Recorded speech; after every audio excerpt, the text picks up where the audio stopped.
yandan geceden neylem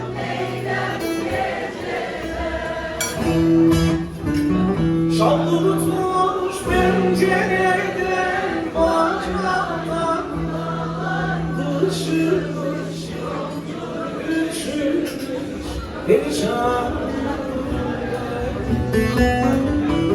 uykusuz mu kaldın dünkü geceden neylem geceden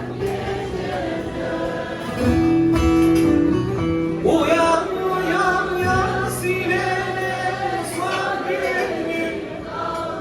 haramı açma yaramı mansur uyan uyan Yasin'e sor benim haramı açma yaramı mansur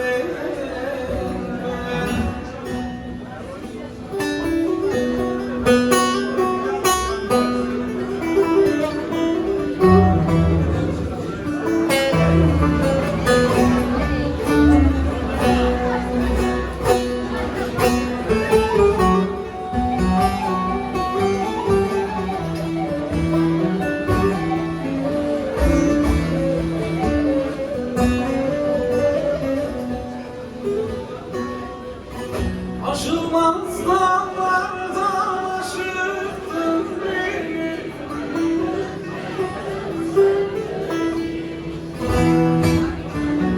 ey olmaz dertlere düşürdün beni ağlar ışılmış yolcum düşmüş perişan madem sonsuz belli gönlüm yoldu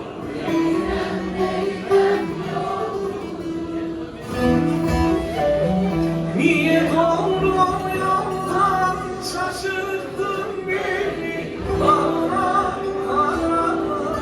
açma yaramı mansur edemem niye doğru